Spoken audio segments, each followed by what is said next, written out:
नमस्कार, मैं कृति आपका स्वागत करती हूँ एनपीएस बुलेटिन में। आसमान अक्सर हमारा मन मोह लेता है। हम में से कई लोग उस सुंदरता को कैमरे में कैद करने की कोशिश करते हैं। आइए जानते हैं 16 साल के जाजू ने क्या किया, हमारे साथी रिया और प्रथम मित्तल के साथ। पुणे के 16 वर्षीय जाजू ने चंद्रमा की अब तक की सबसे स्पष्ट तस्वीर खींची। इस कार्य के लिए जाजू ने 50,000 तस्वीरों को 40 घंटे के अंदर संकलित किया। A 16-year-old boy, Jaju from Pune, has taken the clearest photo of moon, which almost took him 40 hours to process by compiling 50,000 photographs. कोविड-19 ने लोगों की जिंदगियों में फेरबदल कर दिया है। लोगों की आजीविका के साधन छिन गए हैं और उनकी जमा पूंजी भी अब स्वास्थ्य सुविधाओं को जुटाने में जा रही है। देखते हैं आखिर इन आर्थिक स्थितियों के यूं बदहाल होने का क्या कारण है, हमारे साथी प्रमोद कांडपाल और गुरप्रीत के साथ। अगर कोविड-19 की स्थिति यूं ही बिगड़ती रही तो भारत के आर्थिक सुधार को बड़ी बाधाओं का सामना करना पड़ सकता है।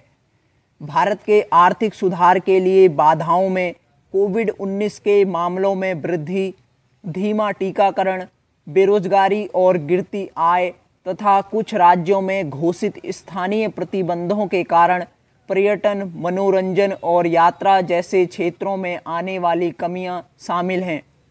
वहीं दूसरी कोविड-19 लहर के दौरान लाखों छोटे व्यवसायों और व्यापारियों के भी प्रभावित होने की संभावना है।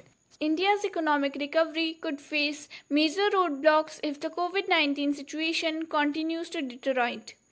The lower demand because of rise in COVID cases, slower vaccination, unemployment and falling income, and the hurdles faced by sectors like tourism, entertainment, and travel due to localized restrictions announced in some states are also posing a threat to India's economic recovery. This is likely to impact lakhs of smaller businesses and traders during the second COVID-19 wave. आइए अब देखते हैं कि उत्तराखंड में lockdown से संबंधित क्या updates हैं।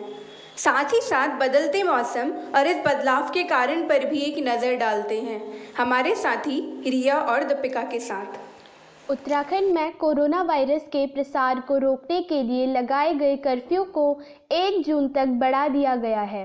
कर्फ्यू के दौरान आवश्यक वस्तुओं की बिक्री करने वाली दुकानें सुबह 8 बजे से 11 बजे तक खुली रहेंगी।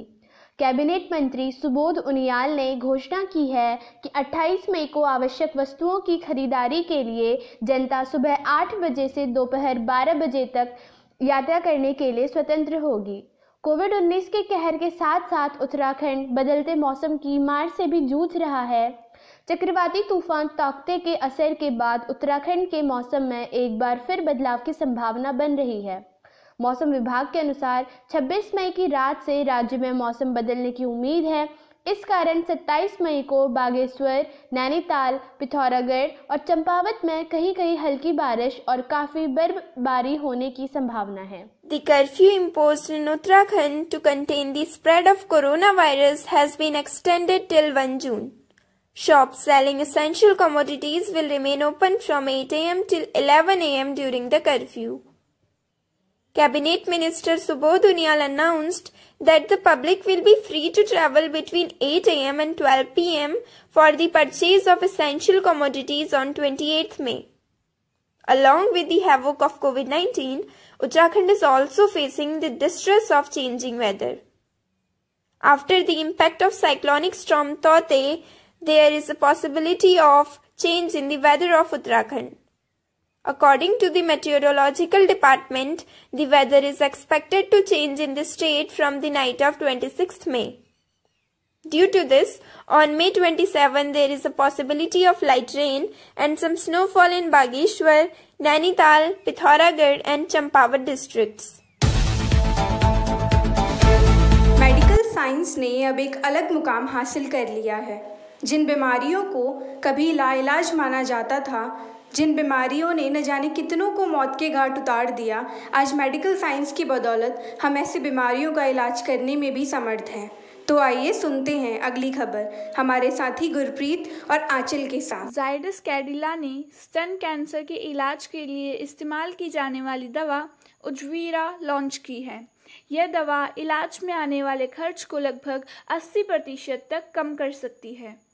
यह दवा स्वस्थ कोशिकाओं को बचाते हुए ट्यूमर कोशिकाओं को मारती है। Zydus Cadila has launched Uzvira, a drug used to treat breast cancer.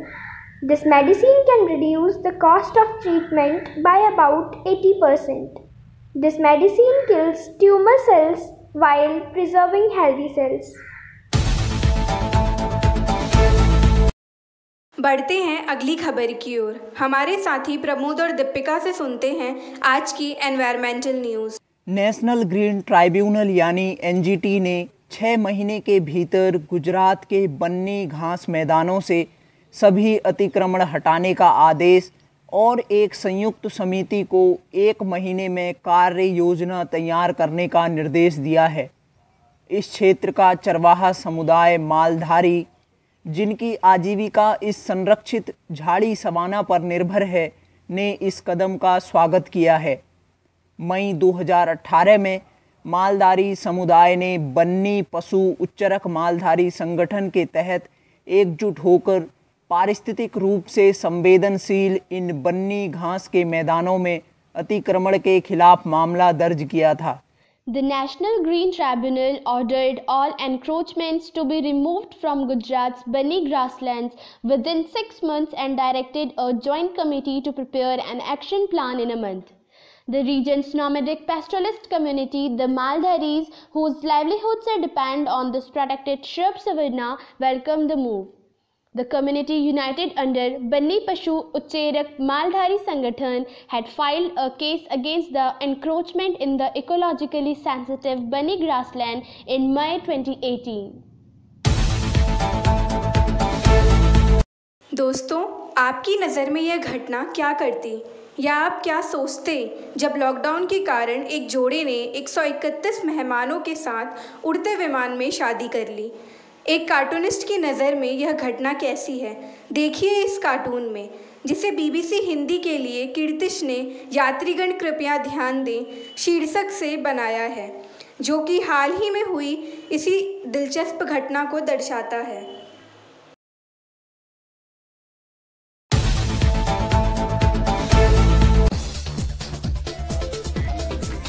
आज के लिए बस इतना ही। ऐसी ही और अपडेट्स के लिए बने रहिए NPS बुलेटिन के साथ।